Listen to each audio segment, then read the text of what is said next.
Welcome to Seattle Atheist Church.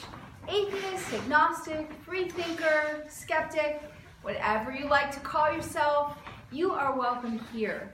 At Seattle Atheist Church, we call ourselves an atheist church because you will never hear anything supernatural promoted from the podium. Our church is founded on the principles of scientific naturalism and secular ethics. Truth claims are attempted here, and we stand ready to revise our thinking in light of new information. We attempt to be excellent to all conscious beings, and we believe in good because good works in non-mysterious ways. If that sounds good to you, then you are in the right place. The way we do it here is the members ourselves give the talks, and then we have a discussion afterwards. Discussion being as important a part of the church experience as the actual talk, maybe arguably more important. So the only kind of announcement that I have is PayPal changed the way they're processing donations, and so they're not doing recurring donations. So if it is your intention to support the church financially, just please check in and make sure that you might want to make sure that that's happening. And we have a donation jar in the back of the room. If you just prefer to give cash, you can do that too. Today we are having a talk on identity and gender, and we're going to have Wednesday and Jade come on up. I'm super looking forward to it. Thank you.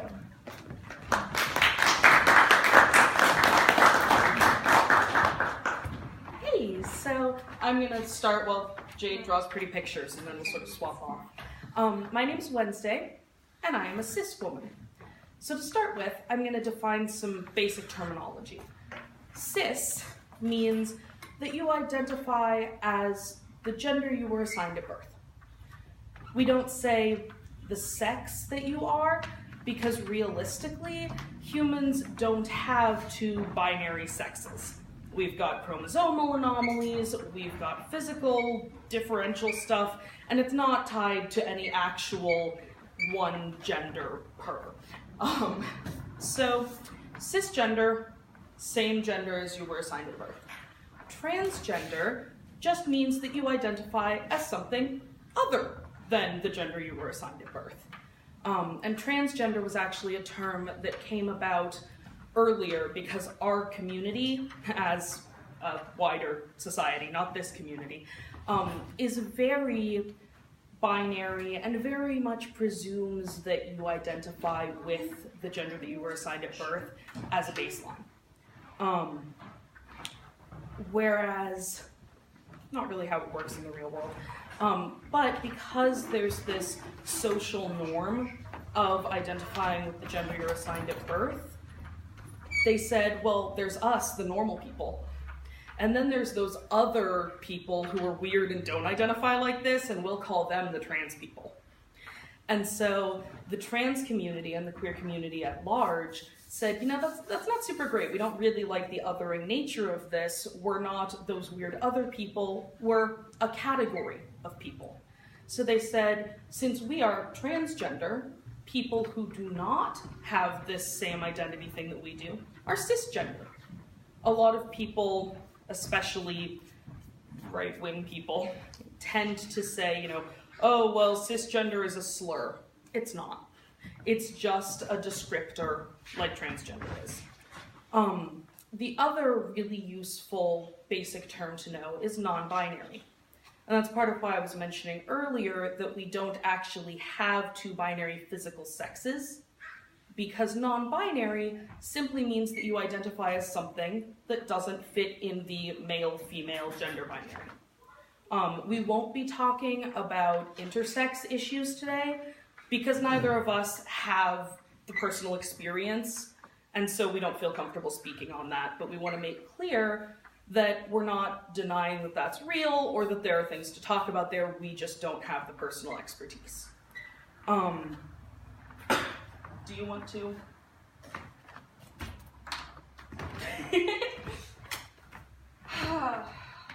Yes.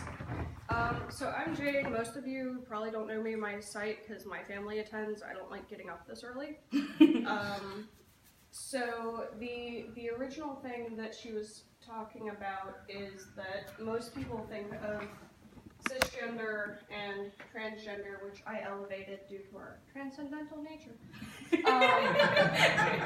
as kind of a seesaw where you're definitely one, definitely the other, and a lot of people, mostly jerks, say that you can only be this one if you have surgery, or if you go on hormones, or if they say you are, or if your doctor says you are. And a lot of people will say that if you don't have all of those things, you are this, you can never claim yourself to be trans, you don't count. I think that's BS.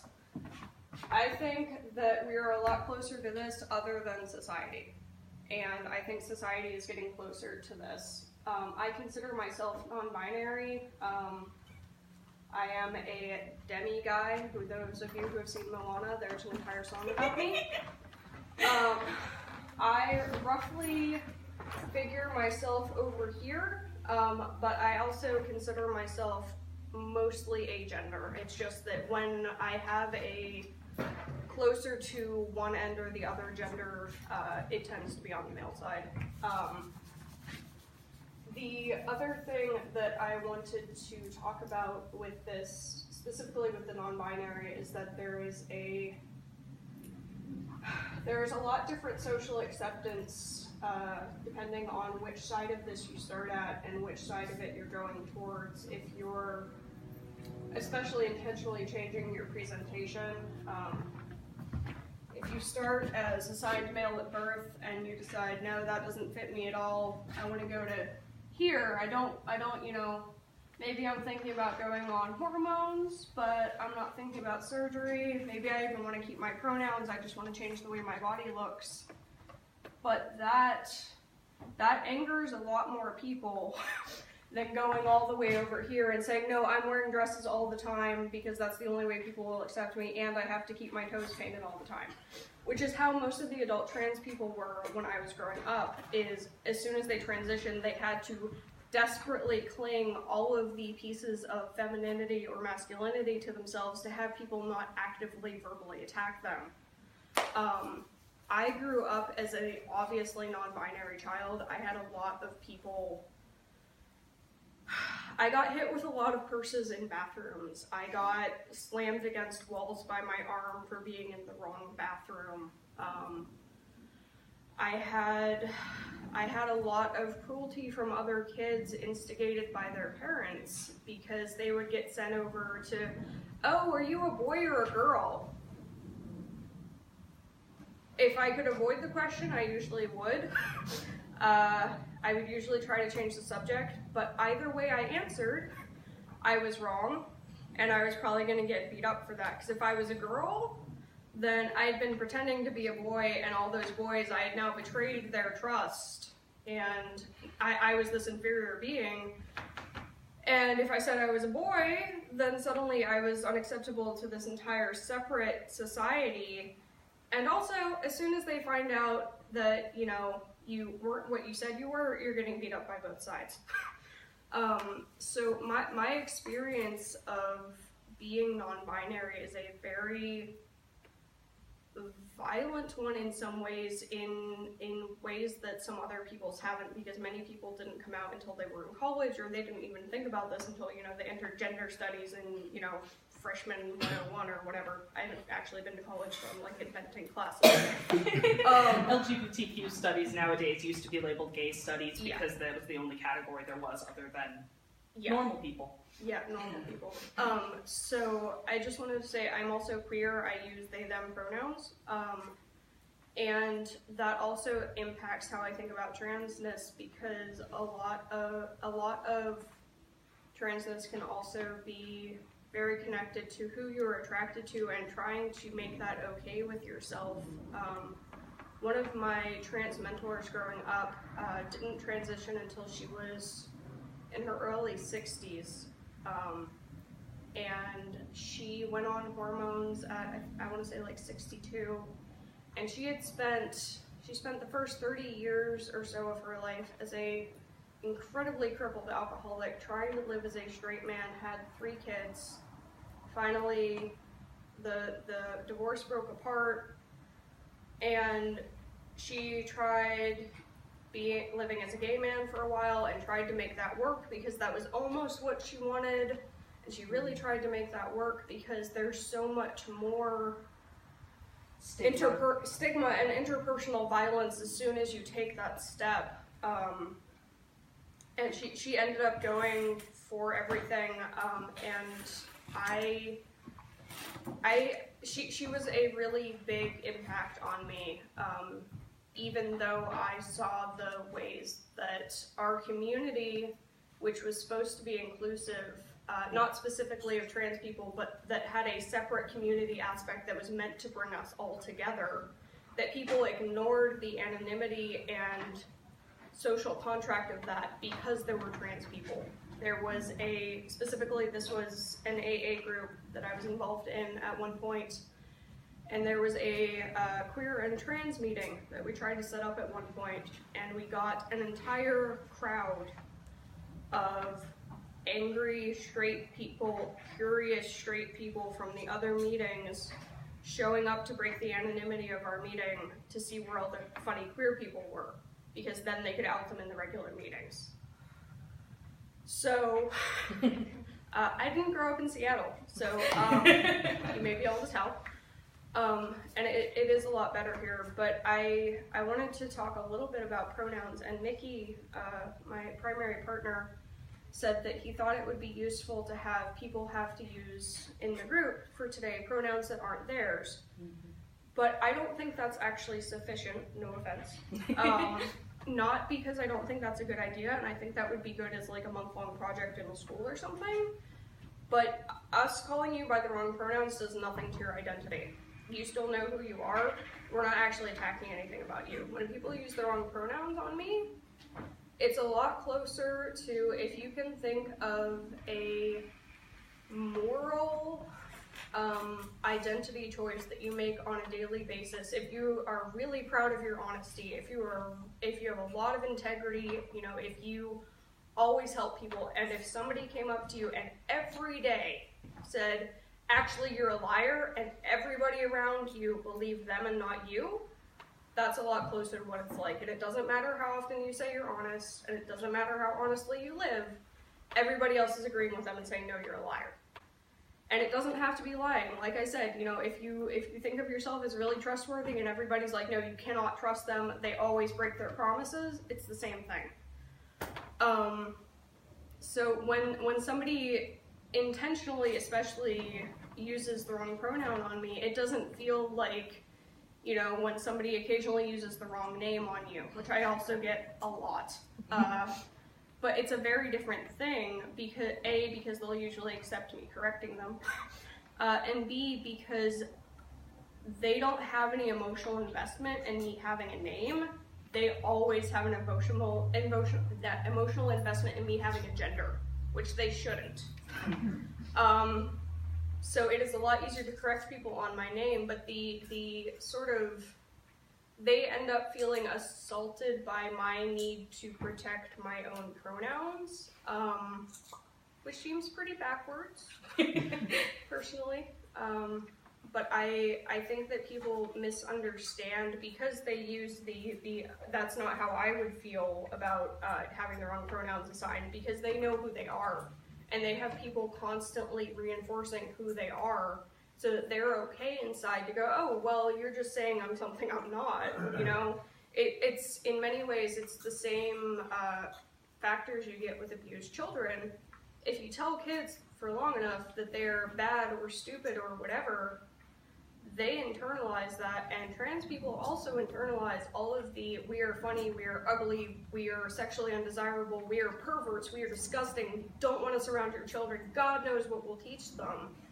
We get that from all of the funny cross-dressers on TV and the, few things that they do talk about trans issues now on TV. They're still mostly, we're funny and we're weird.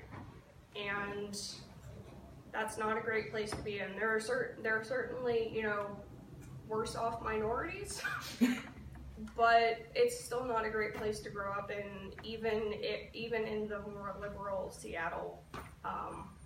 So yeah, I guess I would say think about something that's really integral to your personality, that you really hold dear and that is part of your identity, and think about if you had to deal with somebody every day telling you that that wasn't actually part of your identity and everybody agreeing with them.